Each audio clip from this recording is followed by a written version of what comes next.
Everyone, welcome back to my channel. इस video में हम लोग डिस्कस करने वाले हैं साइबर लॉ का एक और important topic, controller of certifying authorities under information technology act 2000। तो सबसे पहले बात करते हैं कि कंट्रोलर ऑफ सर्टिफाइंग अथॉरिटीज़ है क्या। तो कंट्रोलर ऑफ सर्टिफाइंग अथॉरिटीज़ एक अथॉरिटी है जो कि सर्टिफाइंग अथॉरिटीज़ की लाइसेंसिंग एंड रेगुलेशन का काम करती है। अब सर्टिफाइंग अथॉरिटीज़ के बारे में हम पिछली वीडियो में डिस्कस कर चुके हैं कि सर्टिफाइंग अथॉरिटीज़ ऐसे ऑर्गेनाइजेशंस हैं जिनको लाइसेंस मिला हुआ है इंडिया में डिजिटल सिग्नेचर सर्टिफिकेट्स इशू करने के लिए। तो अब ये जो लाइसेंस का काम है, इनको लाइसेंस देने का काम है, वो करते हैं controller of certifying authorities. Controller of certifying authorities को लाइसेंस देते हैं, पावर देते हैं डिजिटल सिग्नेचर सर्टिफिकेट्स इशू करने के लिए एंड उनको रेगुलेट करने का काम करते हैं। ये सर्टिफाइंग अथॉरिटीज़ के रिगार्डिंग रूल रेगुलेशंस फिक्स करते हैं कि सर्टिफाइंग अथॉरिटीज़ कैसे काम करेंगी, उनकी एक्टिविटीज़ को मॉनिटर करते हैं, ये चेक करते हैं कि सर्टिफाइंग अथॉरिटीज़ प्रॉपर प्रोसीजर के थ्रू प्रॉपर तरह से डिजिटल सिग्नेचर सर्टिफिकेट्स को इशू कर रहे हैं। Controller of certifying authority India के अंदर एक बहुत इंपॉर्टेंट स्टैट्यूटरी अथॉरिटी है जिसको सेंट्रल गवर्नमेंट अपॉइंट करती है आईटी एक्ट 2000 के सेक्शन 17 के थ्रू।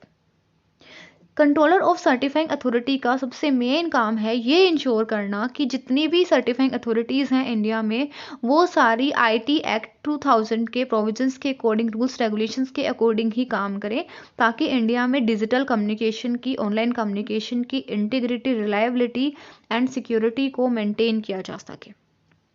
ये डायग्राम आप याद रख सकते हो कि सबसे पहले तो जो सेंट्रल गवर्नमेंट है वो कंट्रोलर ऑफ सर्टिफाइंग अथॉरिटीज़ को अपॉइंट करती है। Then controller of certifying authorities को लाइसेंस देते हैं, उनको रेगुलेट करते हैं and certifying authorities digital signature certificates issue करते हैं। नेक्स्ट वी हैव कि कंट्रोलर ऑफ सर्टिफाइंग अथॉरिटीज़ को कैसे अपॉइंट किया जाता है। ये सारी इंफॉर्मेशन सेक्शन 17 में दी गई है आईटी एक्ट 2000 के।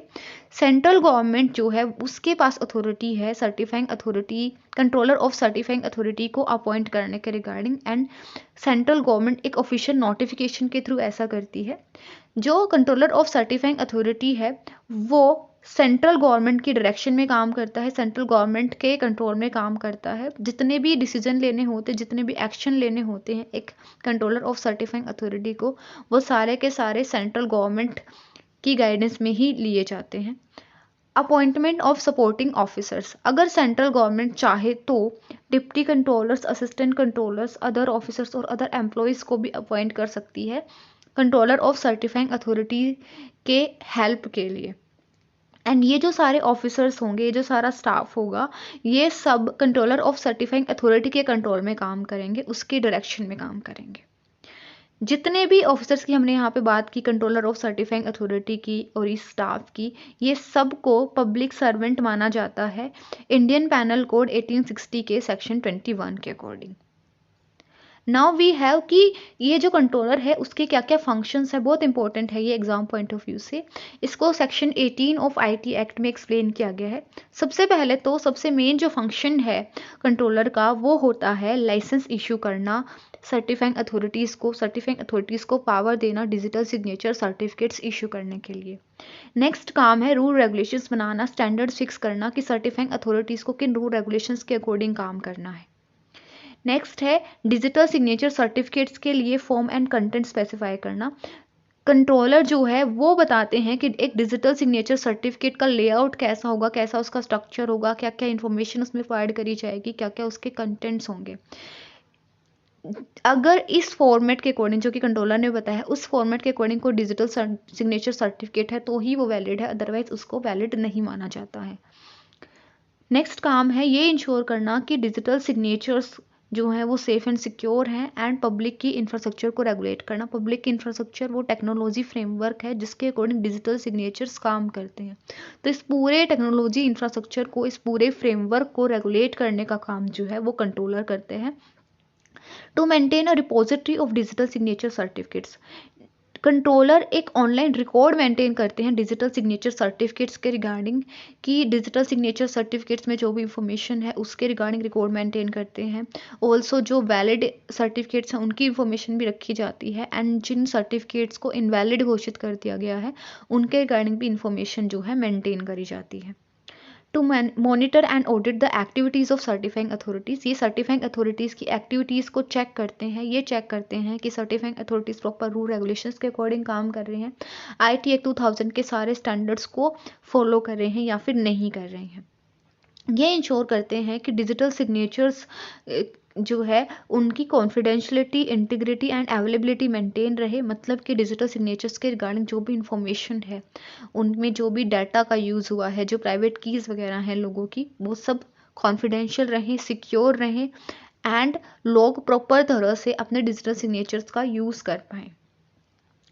सर्टिफाइंग अथॉरिटीज़ एंड सब्सक्राइबर के बीच में, सब्सक्राइबर यानी कि जिन लोगों ने डिजिटल सिग्नेचर ले रखे हैं, उन लोगों के बीच में अगर कोई भी मनमुटाव होता है, कोई भी ऐसा केस होता है, तो उसको सोल्व करने का काम जो है वो भी कंट्रोलर करते हैं। कंट्रोलर्स को पता चल जाता है ये मॉनिटरिंग एंड ऑडिट के दौरान कि कोई सर्टिफाइंग अथॉरिटी रूल को ब्रेक कर रही है, किसी रूल रेगुलेशंस को उन्होंने तोड़ा है, फॉलो नहीं किया है, तो इस केस में वो सर्टिफाइंग अथॉरिटीज़ के लाइसेंस को सस्पेंड भी कर सकते हैं और रिवोक भी कर सकते हैं। सस्पेंड करने का मतलब है कि थोड़े टाइम के लिए कैंसिल कर देना, फ्यूचर में वो सर्टिफाइंग अथॉरिटीज़ दोबारा अपने लाइसेंस को ले सकती है, रिन्यू करा सकती हैं। एंड रिवोक करने का मतलब होता है कि परमानेंटली कैंसिल कर देना, कि आगे से ये सर्टिफाइंग अथॉरिटी एग्जिस्ट ही नहीं करेगी।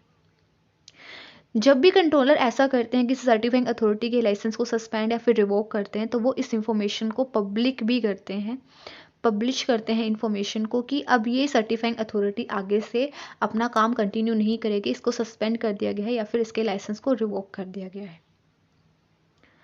Next we have powers of controller, की कंट्रोलर की क्या क्या पावर्स है, उसके पास क्या क्या शक्तियाँ हैं। तो सेक्शन 28 टू सेक्शन 32 में सारी पावर्स आती हैं। सबसे पहला है section 28, power to access protected systems. जो भी सर्टिफाइंग अथॉरिटीज़ कंप्यूटर सिस्टम का यूज़ कर रही हैं, जिसमें कि उनकी सीक्रेट इंफॉर्मेशन या जो भी इंफॉर्मेशन सिक्योर है, उन कंप्यूटर सिस्टम्स को चेक करने की पावर होती है, उन कंप्यूटर सिस्टम्स को एक्सेस करने की पावर होती है कंट्रोलर के पास, ताकि ये चेक कर सके कि certifying authority proper rule regulations को फॉलो कर रही हैं या फिर नहीं कर रही हैं। सेक्शन 29 है पावर टू इन्वेस्टिगेट कॉन्ट्रावेंशंस। अगर कोई भी केस होता है डिजिटल सिग्नेचर के रिगार्डिंग, कोई किसी ने डिजिटल सिग्नेचर का मिसयूज़ किया है या किसी सर्टिफाइंग अथॉरिटी ने कोई गलती करी है, किसी रूल को अनफॉलो किया है या कोई भी गलती करी है किसी सर्टिफाइंग अथॉरिटी ने, या डिजिटल सिग्नेचर्स के रिगार्डिंग कोई भी ऐसा केस हुआ है, तो उन सारे केसेस को इन्वेस्टिगेट करने की जो पावर है वो होती है सर्टिफाइंग अथॉरिटी, वो होती है कंट्रोलर ऑफ सर्टिफाइंग अथॉरिटी के पास। सेक्शन 30 है पावर टू गिव डायरेक्शंस।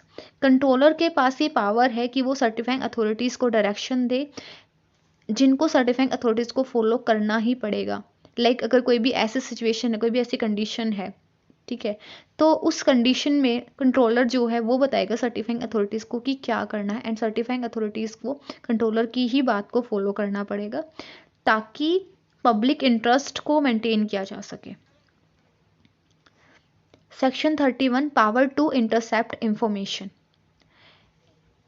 जो देखो, हम सबको पता है कि डिजिटल सिग्नेचर्स में क्या होता है कि जो इन्फॉर्मेशन होती है, जो हम ऑनलाइन कम्युनिकेशन करते हैं, वो हमारा सिक्योर हो जाता है। हम जिस पर्सन को अपना मैसेज भेजना चाह रहे हैं, उसी पर्सन को मैसेज भेजा जाता है एंड वही पर्सन उस मैसेज को पढ़ सकता है, ठीक है। लेकिन कई बार इस चीज़ का मिसयूज़ हो सकता है, लाइक कोई टेररिस्ट ग्रुप वगैरह, कोई गलत इंसान जो कि हमारे इंडिया की, हमारे कंट्री की सिक्योरिटी के साथ छेड़खानी करना चाहता है, वो इंसान भी इस टेक्नोलॉजी का यूज़ कर सकते हैं, ठीक है, इसका गलत यूज़ कर सकते हैं। तो इसी चीज़ को रोकने के लिए ये सेक्शन आया है कि कंट्रोलर के पास ये पावर होती है कि वो सर्टिफाइंग अथॉरिटी को बोल के, सर्टिफाइंग अथॉरिटी से जो इन्फॉर्मेशन है, अगर मान लो किसी टेररिस्ट ग्रुप ने, ठीक है, या फिर कोई शक के बिना पे भी कि ऐसा लग रहा है कि कोई इन्फॉर्मेशन, कोई भी इलेक्ट्रॉनिक कम्युनिकेशन जिसमें कि डिजिटल सिग्नेचर का यूज़ हुआ है, उसमें कोई ऐसी इन्फॉर्मेशन है, कोई ऐसे मैसेज है